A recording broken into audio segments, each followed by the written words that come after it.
तेबे दर्शक बंधु वेस्टइंडिज विपक्ष में दिल्ली टेस्ट रे टीम इंडिया मात्र 1.5 दिन मध्य निजर इनिंग्स घोषणा करथिला। शक्तिशाली बैटिंग जगू एक विशाल स्कोर करथिला। तेबे प्रथमे बैटिंग करी भारत 518 रन रे निजर इनिंग्स घोषणा करथिला।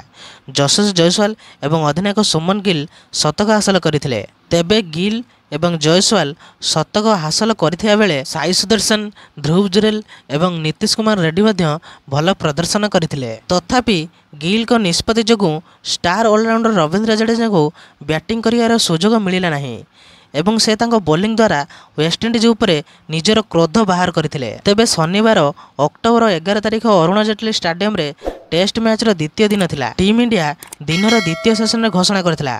प्रथम दिनर स्कोर रे 200 रन जोड़ीथिला। तेबे जाडेजा को बैटिंग करियार सुजोग मिली पारिला नहीं एवं पूर्व मैच रे शतक हासिल करिया परे से पुणी थरे एक बड़ इनिंग्स खेलिबार सुजोग हराइथिले। तेबे जाडेजा बैटिंग तो करि पारिले नहीं किंतु बॉलिंग रे जाडेजा वेस्टइंडिज रो बैट्समैन मानकू घाइला करि पकाइले। तेबे 2 किंबा 3 जण वेस्टइंडिज बैट्समैन एक दृढ़ आरंभ करथिले एवं दीर्घ समय धरि भारतीय बॉलर मानकू असुविधा पकाइथिले किंतु रविंद्र जाडेजा तांको बॉलिंग रे तांको हैरान एवं हताश करि पकाइले। तेबे वेस्टइंडिज रो बैट्समैन मानकू टार्गेट करिवार सुजोग देबारु वंचित हेबा परे जाडेजा तांको स्पिन रे सेमानक बैट्समैन मानकू गोटिए पर गोटिए फसाई देइथिले। तेबे यह सब ओपनर जॉन कैम्पबेल को विकेट सहित आरंभ होइतिला जहाकू साई सुदर्शन एक चमत्कार कैच करथिले किंतु यह पर जाडेजा सर्वोत्तम विकेट आसीथिला। तेबे आलिक आथानेसे एवं तेज नारायण चंद्रपाल एक दृढ़ भागीदारी गढ़ी दल को 100 रन पाखापाखि पहुंचाई देथिले।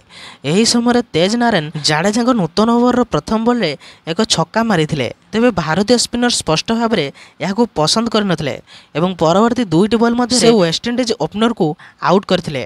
जाडेजा सेठारे अटकी नथिले एवं शीघ्र तांकर खाता न खोली वेस्टइंडिज अधिनायक रस्टन चेज को आउट करथिले। तेबे यह जदि यथेष्ट नथिला तेबे जाडेजा सबु बेले फील्डिंग रे अवदान रखिथिले।